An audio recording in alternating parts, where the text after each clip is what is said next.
मीठा मीठा बाबा, कहते मीठे बच्चे, बाप आए हैं तुम्हें कर्म, अकर्म और विकर्म की गुह्य गति सुना। ये तो हम सबको पता है, कौन बता सकता है? जो ना बता सकता हो वो बताए।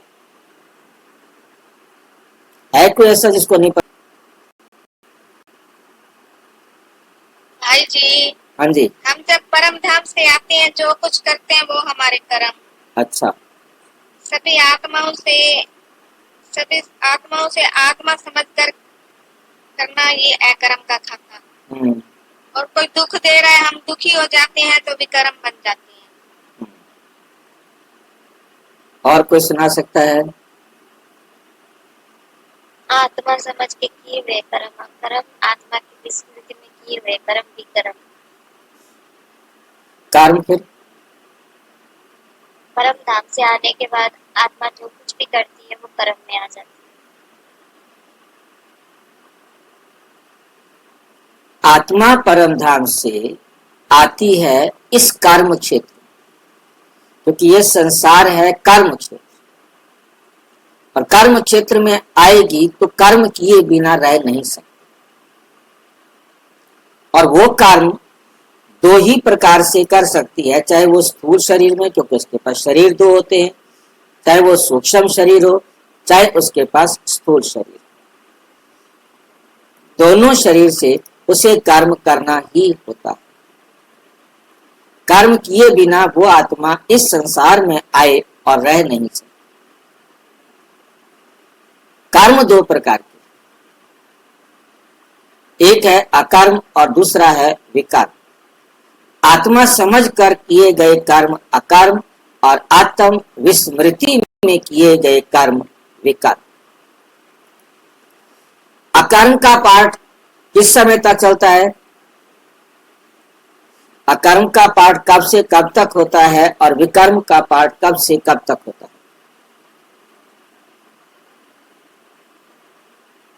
सतयुग से त्रेता तक अकर्म का काम चलता है। और विकर्म द्वापर से कलयुग। और संगम पर मिक्स होता है। बाबा की सुमत में चलते हैं तो अकर्म चलता है, और जब बाबा के हाथ छोड़ देते हैं तो विकर्म बन जाता है। संगम पर दोनों होते हैं, क्योंकि संगम है। संगम का मतलब ही है अकर्म और विकर्म का संगम, नरक और स्वर्ग का संगम, रात और दिन का संगम, दुख और सुख का संगम। तो ये वो समय है जब परमात्मा आकर हमारे विस्मृति को, विकर्म करने की आदत को बदलकर फिर अकर्म करने वाली आत्म स्मृति में लाने की विधि देते। अब जो जितना पुरुषार्थ करता है अकर्म बनाता है, और जिन अकर्म के आधार पर वो फिर सतयुग में आता है। जिस स्टैंडर्ड के अकर्म बनाए होंगे, सतयुग के बनाए होंगे तो सतयुग में आएगा, त्रेता के बनाए होंगे तो त्रेता में आएगा। और यदि अकर्म का खाता नहीं बनाया, सिर्फ विकर्म का खाता ही बनाया, तो वो द्वापर में आएगा या और कलयुग में आएगा। ये गुह्य गति परम पिता परमात्मा आते हैं सुनाने के लिए। क्यों सुनाते हैं हमें गुह्य गति?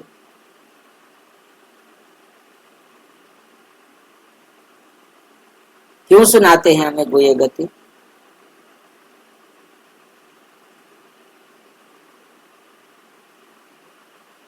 हम वेले बैठे, हमें कोई काम नहीं है क्या? आत्मा पति से पावन बन सके और भविष्य उच्च प्रारब्ध। ये ड्रामा की गुह्य गति ही जानने के बाद हम आत्माएं पतित से पावन बन सकती, नहीं तो नहीं बन सकती। जब आत्मा और शरीर दोनों पवित्र हैं तो कर्म अकर्म होते, और जब आत्मा और पतित होना शुरू होता है और विकर्म शुरू हो जाता है। जैसे हुआ और पतित हैं वे कहते 100 से 0, 100% पवित्र अकर्म का खाता भी 100% पवित्र, 30% पवित्र तो अकर्म का खाता भी 30% होता है। और जब अकर्म का खाता 50 से ज्यादा % होता है तो सतयुग त्रेता होता है, और 50 से कम होते ही द्वापर शुरू हो जाता है और धीरे धीरे 0 तक पहुंच जाते हैं। सतयुग में आने वाली आत्माओं को 100 से 75 तक आती है। 75 से ज्यादा पवित्र है तो सतयुग, 50 से 75 तक आत्मा पवित्र है, शरीर पवित्र है तो त्रेता युग, और 25 से 50 या 50 से 25 नीचे की तरफ आएंगे पवित्र है तो द्वापर युग, और 25 से भी कम पवित्र है तो वो आत्माएं कलयुग में आती हैं।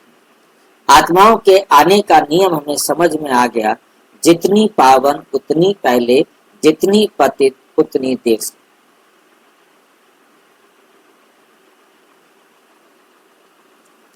प्रश्न, आत्मा पर कट जंक चढ़ने का कारण क्या है?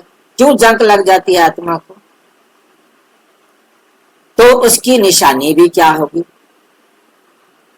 उत्तर, कट चढ़ने का कारण है विकार। कट चढ़ने का कारण है विकार। पतित कट चढ़ती है। अगर अभी तक कट चढ़ी हुई है तो उन्हें पुरानी दुनिया की कशिश होती रहेगी। बुद्धि क्रिमिनल तरफ जाती है। बुद्धि कहाँ जाती है? क्रिमिनल तरफ जाती है।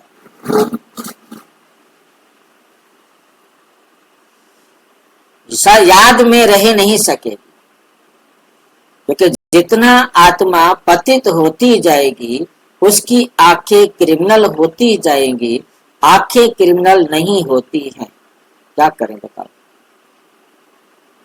तो कौन क्रिमिनल होता है? आंखें क्रिमिनल नहीं होती तो कौन क्रिमिनल होता है? हम बोल देते हैं फिर गलत लगता है, क्या करें? आंखें क्रिमिनल होती है या नहीं होती?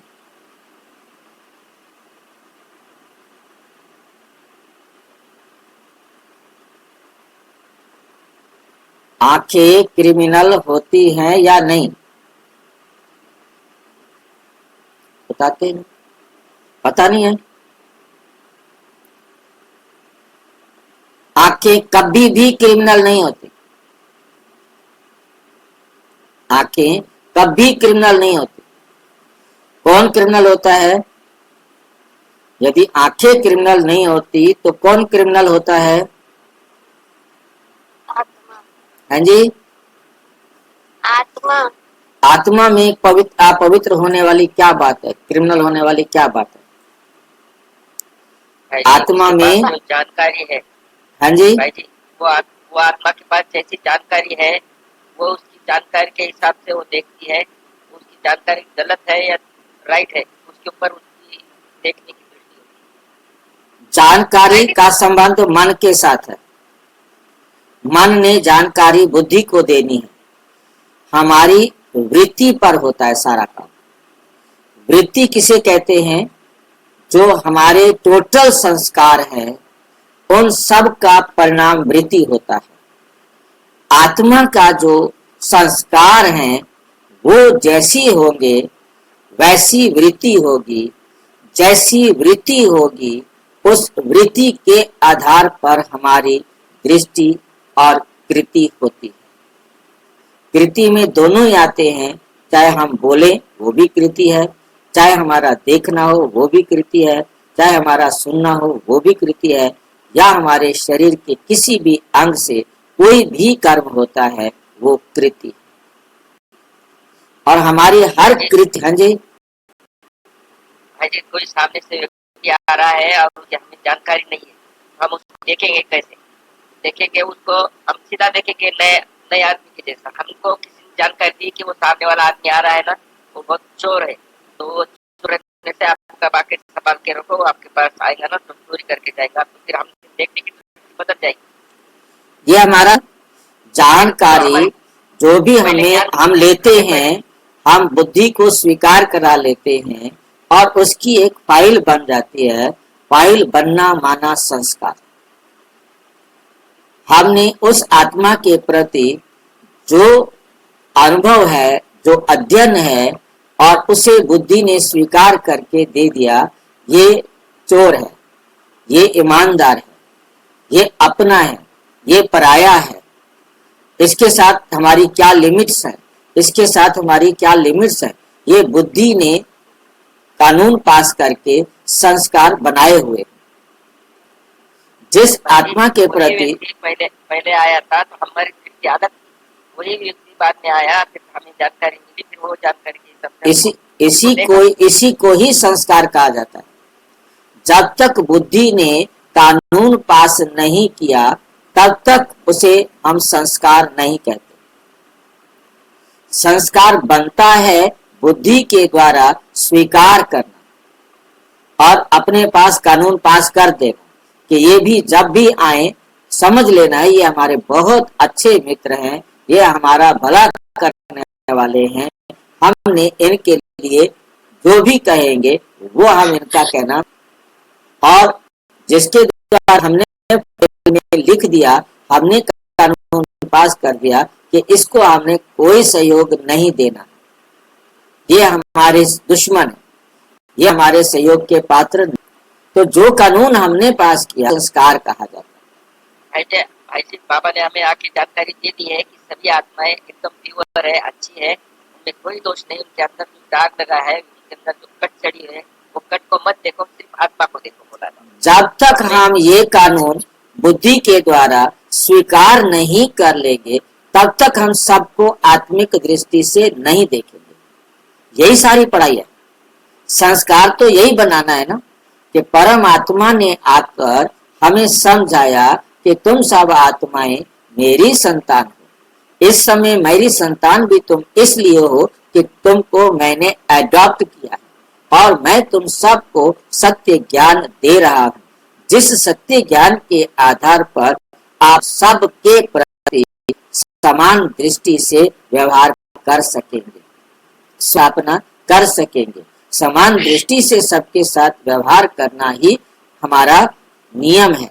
अब इस नियम को हम कितना बाबा पर निश्चय करके अपने आप को समझाएंगे और ये कानून पास कर देंगे, ये संस्कार बना देंगे, बार बार समझाएंगे।